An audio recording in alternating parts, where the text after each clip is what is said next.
Hello, I'm here with my show called Let's Talk About It, and my name is Mantana. And I have a very important guest here today called Falak, who is a psychologist, and not just any psychologist. She is a person who specializes in child and parents. So, parenting, जो हम लोग हमें कहते हैं कि there was no manual when we had kids, so we don't know what to do. But yeah, when you don't know what to do, so you can find out what to do and how to do it. And there are ways and methods and techniques you can understand, or you can also go through a certain process to understand them. So here we are with Falak. Thank you so much for coming, Of course, Falak. thank you for having me. Thank you. Acha, so Falak, tell me more about what you mean when you say child and adult psychologist. Okay, so basically, my initial education was as a developmental psychologist, which kind of covers child and adolescence, right? When I came back to Pakistan after my master's, I did become curious about adult psychology as well, and then I got a license in it. So these are basically very different specializations. I've done both. At some point, I feel like I should pick one and stick with it. But I love working with both children and adults. Wow. So yeah. Children, are they not difficult to do therapy with? I feel like, are they very open to express? No, so it's with children, it's not like you're going to ask them to lie on a couch and tell you, oh, this is how we're feeling. It's not that. But I think with kids, I enjoy a lot because in a way it's like you're almost saving them before it gets worse, you know. So it's very empowering, also very gratifying for me to work with a child knowing that the work is going to help them do Understand. better at Yeah, life. yeah, You yeah. know, and you kind of catch it earlier on. It does differ. So with children, you have to try different interventions. It could be play based. It could be different activity based. So it does differ that it isn't always talk therapy. With teenagers, adolescents, may you do talk therapy, of course, but it's a mixture of different interventions, and again, it's based on the client's needs. So I actually do work with neurodivergent children as well. So with them, the interventions are completely different. Of course. Yeah. So when you say that you help kids, but when you have to help kids, you obviously have to incorporate parents. So is that when you say that, is it easier to, because now I feel the kids are not really connected to the parents. So is that a challenge, or how does it work? Like, what would you feel in your understanding? So that's been a challenge for me personally because it's like the kid is going to come to me for an hour a week maximum, right? And then the parents expect I always get this question, how long is it going to take? There's this issue, how long is it going to take to fix them? Um, and then the other issue is sometimes I feel it's the parents who need to work on themselves more than the child, because if they do, it would inevitably trickle down and just make the child feel better. Um, Fortunately, abhi tak, the parents who have come to me, they are on board. They're willing to kind of do the work themselves as well. But yeah, they have to do the work themselves as well. So does that incorporate क्या parents की भी counseling कर रहे होते हो, या is it like, because if, how do you check your facts? Like, So there must it be some depends. fact checking, yeah? So it depends. It depends on the age of the client, of the child, right? So for instance, if it's someone younger than, let's say, 10, the parents are much more involved. Teenagers generally do not like parents being involved that much, but because they're still under 18, the parents have the right to know their progress. So what I do is I do joint sessions with the parents, where they will come in and we will have a talk with all three of us, the client, the parent, me. So in order that the client feels safe, but also the parent is able to check in with the progress, and they're both coming together to kind of find solutions for whatever concern there might be. If I feel it's the parent who needs the work, then I just refer them to a different therapist, because again, there would be a conflict of interest, so that's how it would work. Yeah, very good. So, how can a parent balance setting boundaries with nurturing emotional security? Like, because I think parents now have a problem with they are so privileged, and they compensate for all of their mistakes, or what I don't know what to call it. But how do you think that it will help a child? So I think the most basic thing is a functional home environment, a safe home environment. And kids generally thrive on structures, on routines, on consistency.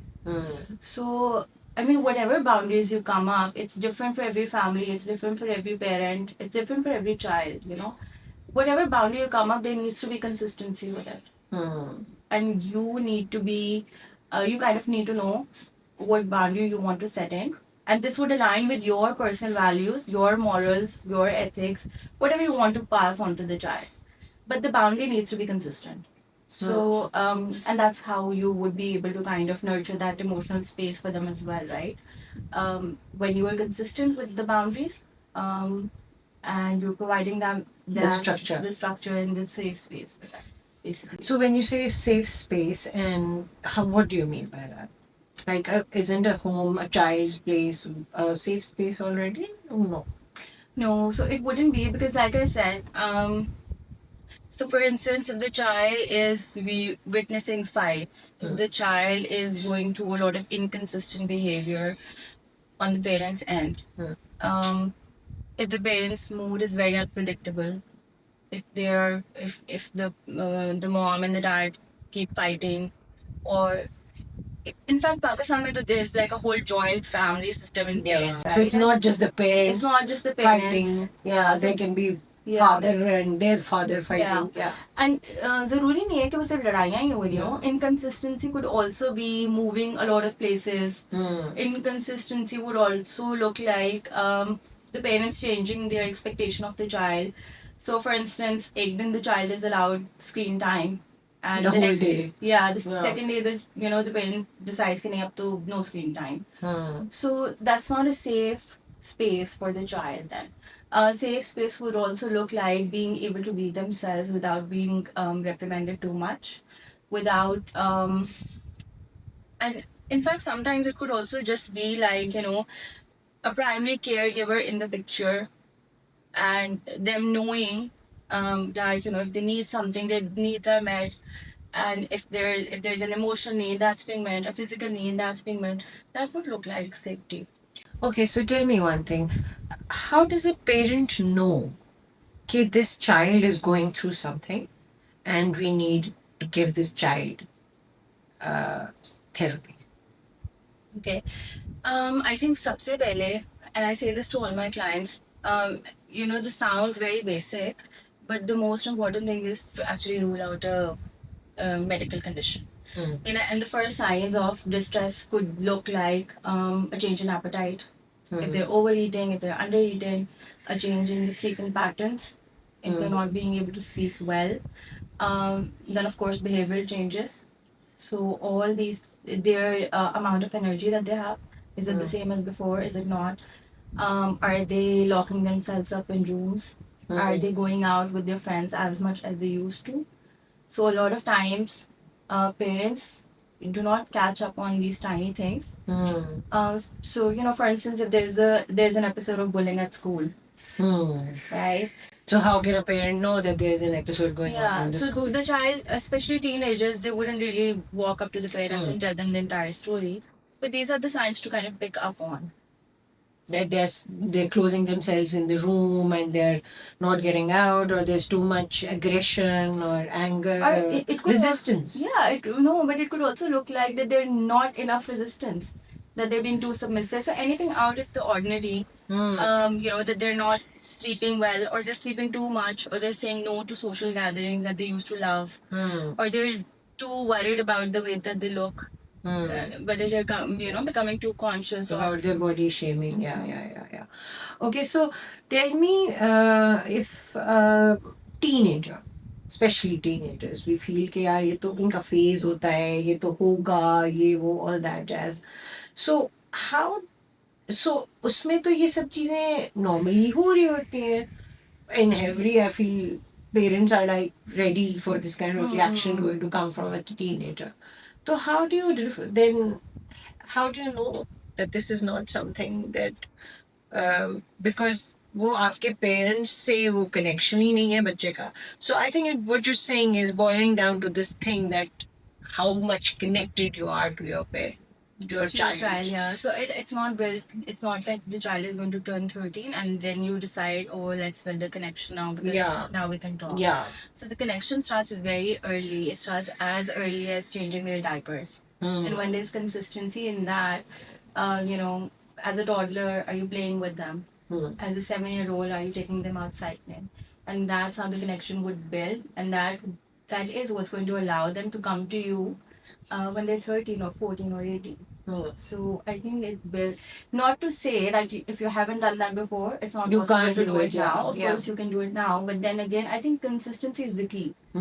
So just because Okay, so here is one question. Like, younger kids have this now immense amount of gadgets, and they are, and take their gadgets away, and there's a tremendous amount of reaction to it. So, what are the parents supposed to? How are they supposed to manage these? As when you say boundaries, that they have to have these boundaries, but if the child is reacting, they don't know how to respond to that. So that means there is a lack of exposure or understanding both sides. So it would be giving them alternatives, right? If you're taking the gadget away, how are you engaging with them then? Are you taking the gadget away and putting something else in their hands? A book, an instrument?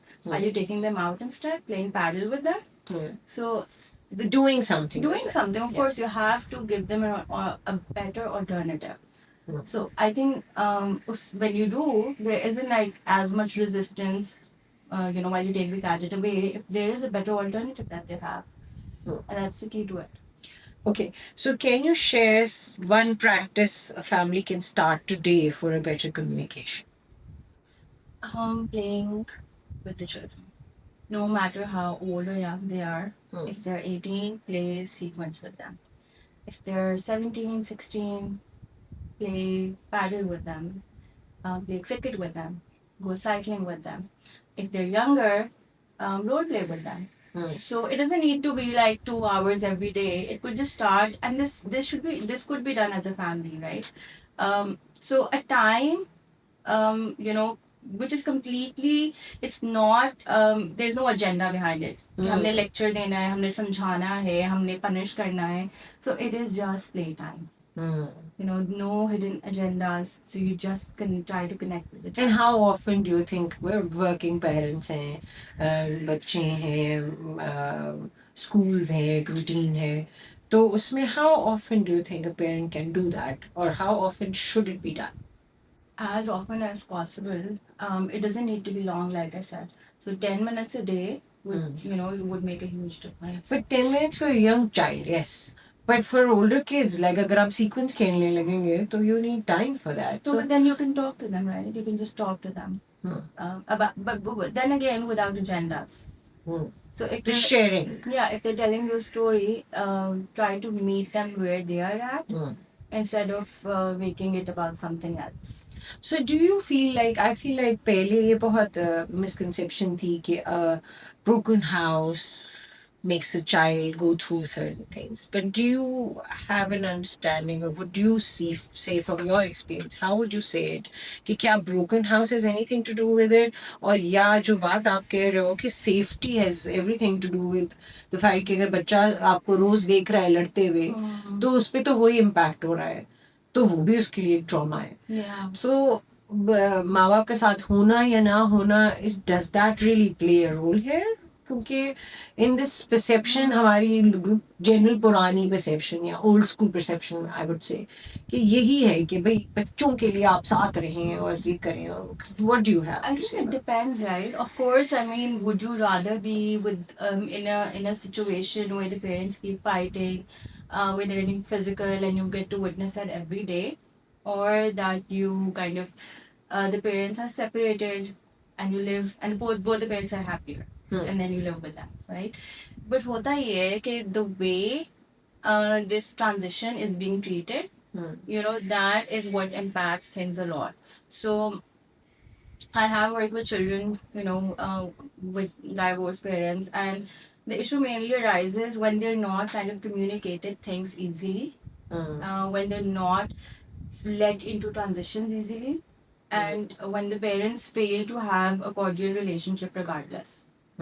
So, So there is a need for communication with a child. Like you sit them down and you have them, you tell them कि यार ये हो रहा है और अगर हम लोग separate करें, that does not mean the father is not here for you or the Yeah. mother is not here for you. And I think another thing, another very important thing is regardless of the fact that you're getting along with your partner or not, बच्चों के सामने bad mouthing the other parent, Yes, that's very very harmful. dangerous space. Yeah.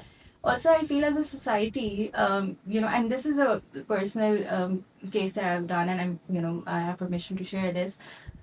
We do not share things with children जो हमें लगता है कि oh, this is too difficult for them. So, for instance, there was a child that I had whose grandmother had passed away.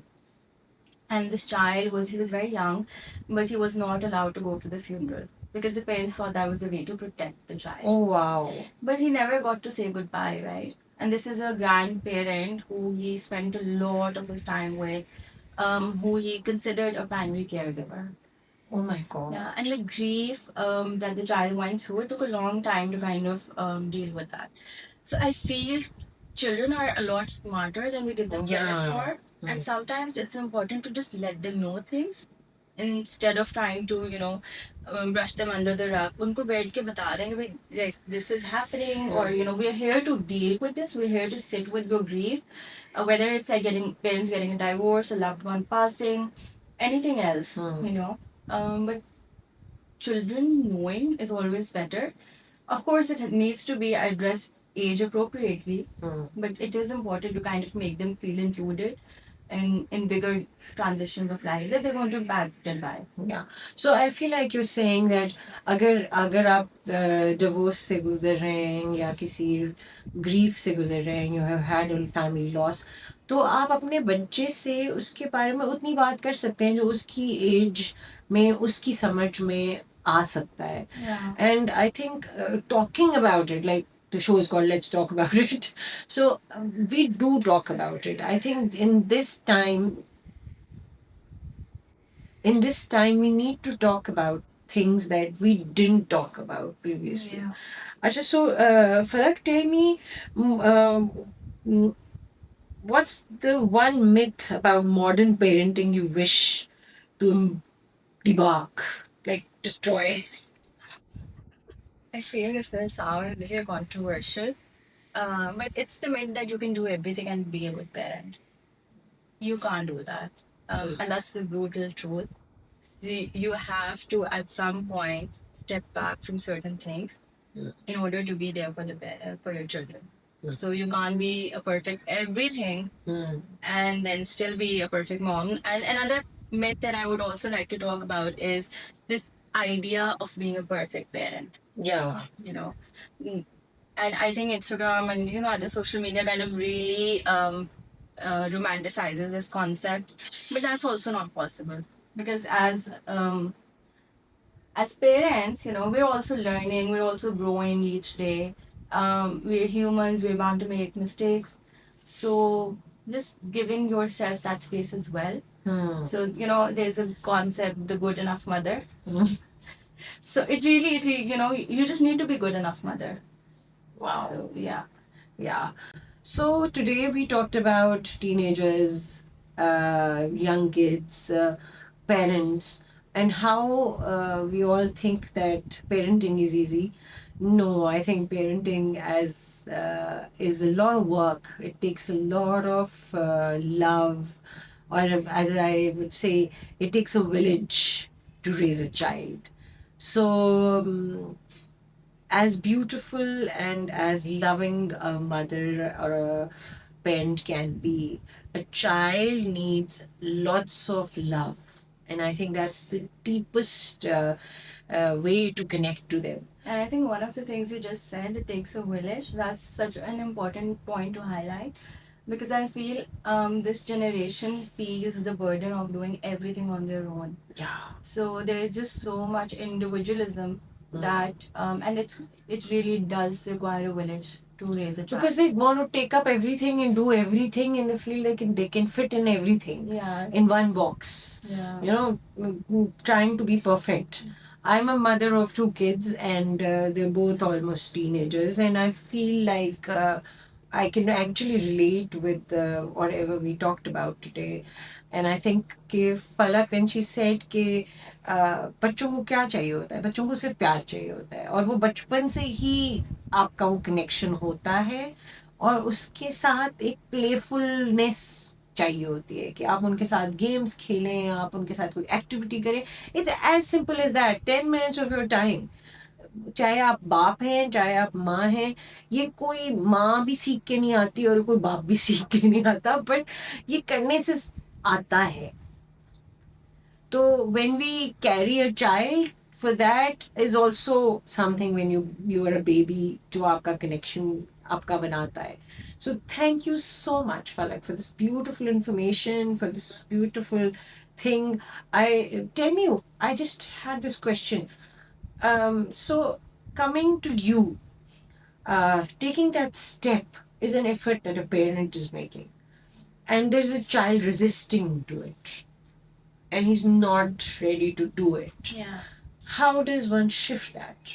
Would you play that role for their child, or would the parents have to take that charge? To come seek therapy. Yes. So, yeah, we talk about mind shifts. Well, like this is something that I discuss with the parent.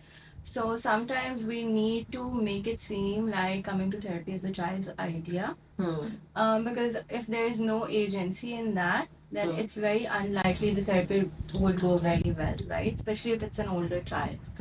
Um, sometimes it has happened that kids have just been forced into therapy. And sometimes, you know, इतना rapport build हो जाता है initial 2-3 sessions में, then they do want to come back themselves. But जब नहीं होता, so I do tell the parent that, you know, you can't push it on the child, and it could backfire. It's not meant for everybody, right? Then I do tell them that maybe you can come in and we can talk about things that you can do at home to kind of change that Behavior. Yeah. Yeah. So lovely. Whenever, whatever you need, and whatever you need to understand, Falak is available to have a session. So thank you so much, and I hope you like the show. If you have any questions, please write, and we'll forward it to Falak for any answers. Thank you. Thank you for having me. Thank you so much, Falak. It was a pleasure. Bye.